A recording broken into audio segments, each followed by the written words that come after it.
हाय, अब हम डिस्कस करें लेटेस्ट सी बुक के चैप्टर नंबर 22 मिसलेनियस फीचर्स की एक्सरसाइज का क्वेश्चन C.D। इस क्वेश्चन में बोला गया है write a program to read and store information about insurance policy holder. The information contain detail like gender, whether the holder is minor और major, policy name and duration of the policy, make sure use of bit field to store this information. मतलब कि हमें एक programme बनाना है जिसके अंदर कोई policy create करवाने वाले कस्टमर की या फिर इंश्योरेंस के वाले की पॉलिसी होल्डर बंदे की इंफॉर्मेशन सेव करवानी, जैसे उसका जेंडर क्या है, वो माइनर है या मेजर है, पॉलिसी का नाम क्या है और उसकी ड्यूरेशन क्या है।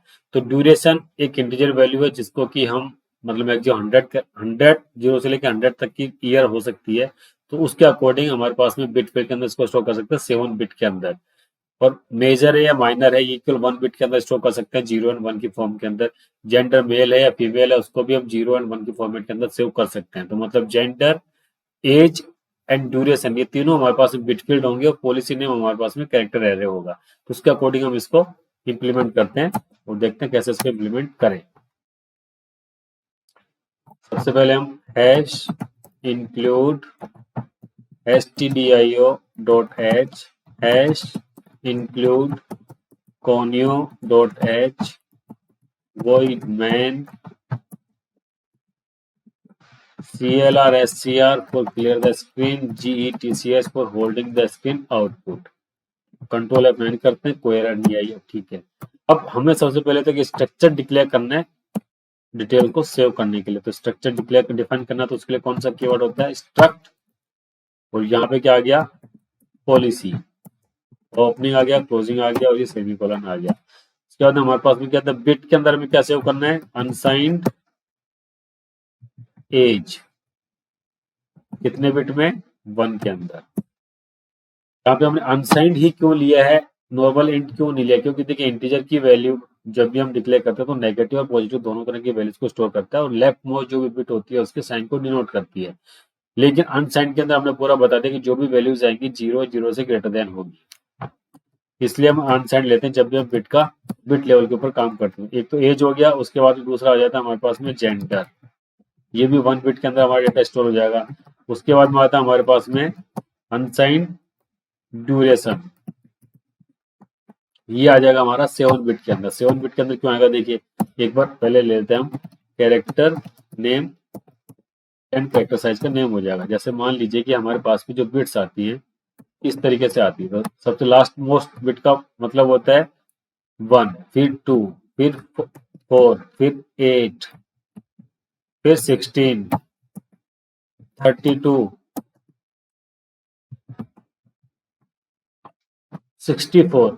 तो जब हम 64 प्लस 32 कर रहे हैं तो ये आ गया हमारे पास 96 प्लस इस तरह करते जाएंगे तो हम 100 तक की वैल्यूज को स्टोर कर सकते हैं। लेकिन अगर हम यहाँ पे 6 बिट तक हम जाएंगे तो यहाँ पे कितना जाएगा, 64 चला जाएगा। और ये जो सारी वैल्यूज है ये कितनी, अराउंड 60 के आसपास बैठेगी, तो हमारी जो ड्यूरेशन है वो 60 तक ही फिक्स हो जाएगी, जबकि पॉलिसी का ड्यूरेशन 100 ईयर तक जा सकता है।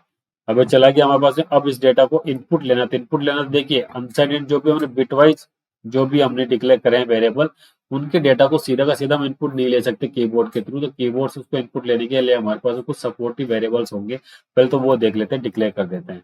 तो इंटीजर टाइप का एक तो ले लेंगे हम क्या, एज, एक ले लेंगे जेंडर और एक ले लेंगे ड्यूरेशन। और कैरेक्टर साइज को हम डायरेक्टली हम इनपुट के अंदर ले लेंगे उसके अंदर। अब पॉलिसी को डिक्लेयर करना, तो स्ट्रक्चर जो होता है उसका वेरिएबल डिक्लेयर करना पड़ेगा। हम कैसे करेंगे, स्ट्रक्ट पॉलिसी, ये हमने बोल दिया पी। अब हम इस डेटा की एंट्री करवाते हैं, printf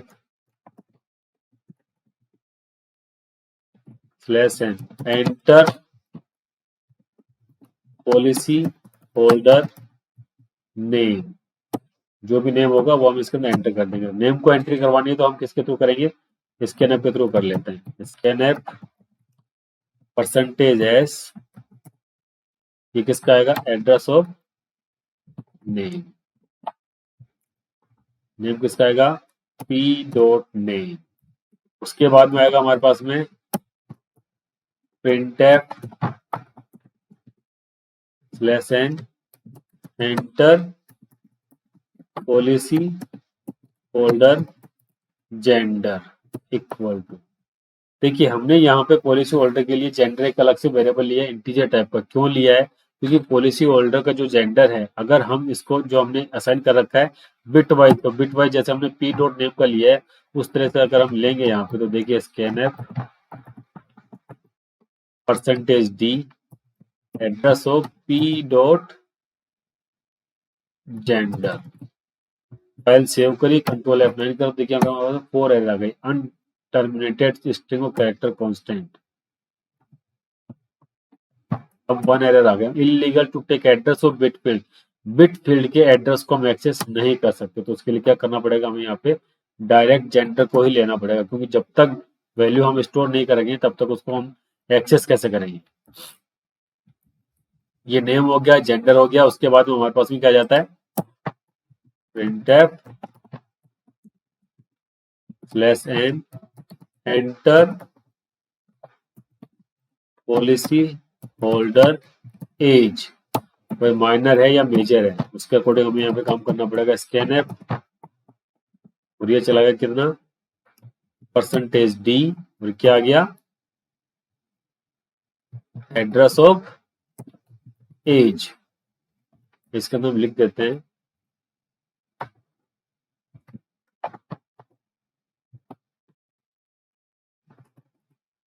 माइनर मेजर। जेंडर के अंदर बोल देते हैं मेल फीमेल, ठीक है। उसके बाद एज आ गया। उसके बाद में पॉलिसी का duration, printf /n enter policy duration equal to चला जाएगा, तो यहाँ पे बोल दिया स्कैनफ परसेंटेज डी, और यहाँ पे दे दिया मैंने ड्यूरेशन। अब इसके ऊपर कोई भी एरर नहीं आई है। जैसे पॉलिसी होल्डर का नेम डाल दिया मैंने Sunil, male female male, minor major के अंदर हमने बोल दिया मेजर, एंड कर दिया। तो देखिए स्कैनअप के अंदर जब भी लेते हैं तो हम उसके साथ के अंदर देखिए जब भी स्ट्रिंग की एंट्री ले रहे हैं तो उसके अंदर प्रेफर करते हैं GET address of D. Okay, gender के अंदर हमने देखिए यहाँ पे क्या कर रखा था, मेल फीमेल इंटीजर टाइप की वैल्यू ले ली है, लेकिन हमें वहां से एंट्री तो 0 1 के अंदर नहीं करवा रहे, हम तो मेल एंड फीमेल की करवा रहे हैं। तो उसको चेक कैसे करेंगे, डेटा को स्टोर हम आगे चेक करेंगे। तो इसके अंदर जितने भी है एज और जेंडर, इन दोनों को हम कैरेक्टर एरे के अंदर डिक्लेयर कर देंगे। कैरेक्टर एज 10 हो गया, जेंडर 10 हो गया। तो यहाँ पे हमने परसेंटेज डी की जगह पे क्या बोल दिया, एस पूरी ड्यूरेशन। अब कंट्रोल F9 करते हैं। देखिए नाम हो गया Sunil, male major, policy duration 60 year. तो डेटा हमारा एंट्री हो गया। इस डेटा को हमें डिस्प्ले करवाना है कि डेटा हमारा किस तरीके से डेटा एंट्री हुई है या नहीं हुई है। तो यहाँ पे देखते हैं वापस से जैसे डेटा एंट्री हो जाएगा तो क्या बोलेंगे, प्रिंटफ, उसको कर देंगे clear screen, printf entered policy detail, ये आ जाएगी। यहाँ पे कैसे आएगी, देखिए पहले तो आ जाएगा कितना, पॉलिसी का नाम, पॉलिसी होल्डर का नेम, उसके बाद में आ जाएगा /t टैब, उसके बाद में आ जाएगा उसका जेंडर, परसेंटेज एस, ये आ गया जेंडर। उसके बाद में आ जाएगा परसेंटेज एस का डी मतलब एज, उसके बाद में आ जाएगा परसेंटेज डी ड्यूरेशन। तो यहाँ पे क्या क्या शो हो रहा है, सबसे पहले तो आ गया नेम। तो नेम के अंदर क्या शो कर दिया हमने, पी डॉट नेम के अंदर उसको लिया था तो ये सेव कर दिया। उसके बाद हमने सेव कर दिया जेंडर, फिर बोल दिया हमने एज, उसके बाद में बोल दिया हमने ड्यूरेशन। ये डेटा की एंट्री हो चुकी है। कंट्रोल F9 करा तो देखिए इसके अंदर तो बोल दिया हमने Sunil, male major 60।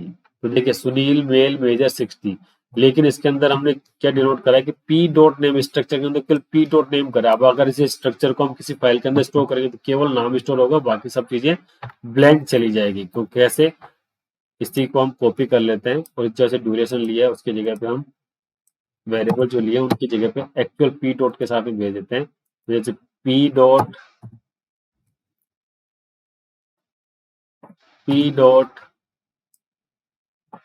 P dot और यहाँ पे सारा कुछ स्ट्रिंग नहीं है, ये सारा कुछ इंटीजर बिट वाइज है तो उसको इंटीजर के अंदर कर देते हैं। ये सब कुछ आ गया इस तरीके से। और देखिए कंट्रोल F9 करता हूँ मैं। अब वापस से बोल दिया मैंने सुनील मेल मेजर ड्यूरेशन आ गया 60 ईयर्स। तो देखिए सुनील मेल मेजर 60, उसके बाद में क्या क्या सुनील 000, क्योंकि बाकी डिटेल तो हमने एंटर करी नहीं है। क्यों नहीं करी है? क्योंकि अभी तो केवल हमने लिया था इनपुट के अंदर, कुछ भी नहीं करा। अब इनपुट लेने के बाद इसको कंपेयर करना है कि क्या हमें एंटर करवाना था क्या नहीं। तो सबसे पहले तो देखिए ड्यूरेशन का सेट कर देते हैं। P dot duration equal to, यहाँ पे आ गया ड्यूरेशन, नॉर्मल बिट वाइज था एज इट इज उसके अंदर एंट्री हो जाएगा। अब आता है हमारे पास में जेंडर एंड एज, ये दोनों हमारे पास में क्या स्ट्रिंग के अंदर तो हमने एंट्री लिया, बिट वाइज यहाँ पे शो करा, तो बिट वाइज सिंगल बिट के अंदर तो स्ट्रिंग तो स्टोर हो नहीं सकती। तो जो हमने स्ट्रिंग एंटर करी है उसके स्ट्रिंग के ऊपर कुछ मैनिपुलेशन करने पड़ेंगे, और स्ट्रिंग को मैनिपुलेशन के जितने फंक्शन है वो सब कुछ अवेलेबल है किसके अंदर, string dot H header file के अंदर। इंक्लूड स्ट्रिंग डॉट एच, ये फाइल हमने ऐड कर दी। अब हम जो हमने डेटा एंट्री करी है उस डेटा को कंपेयर करेंगे। कैसे करेंगे? देखिए इफ strcmp हमारे पास में स्ट्रिंग डॉट एच के अंदर एक फंक्शन है स्ट्रिंग को कंपेयर करने के लिए, जो आउटपुट देता है या तो जीरो या फिर नॉन जीरो।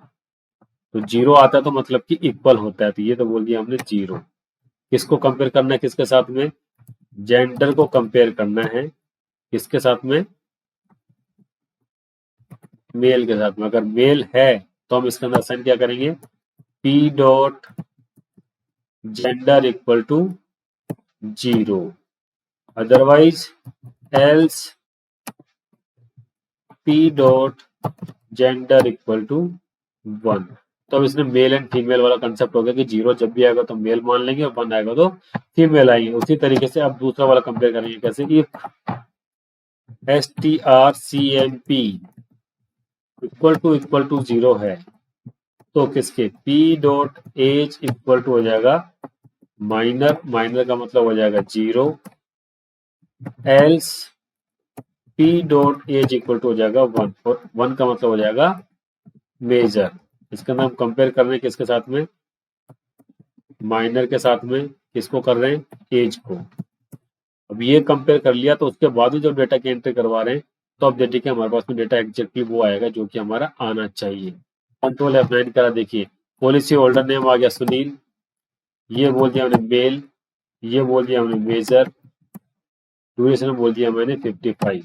तो देखिए मेल तो आ गया जीरो और मेजर की जगह पे आ गया 1 और 55 उसकी पॉलिसी की डिटेल आ गई। तो ये पूरा डेटा हमारा इंसर्ट हो गया बिट वाइज लेवल के ऊपर। अब इस डेटा को हम इंसर्ट करवा सकते हैं और फाइल बाय फाइल जब इस डेटा को रीड करेंगे तो उसी तरीके से जैसे फॉर्मेट स्पेसिफायर का यूज करके इस डेटा को हम प्रॉपर तरीके से रीड भी कर सकते हैं। Okay, thank you.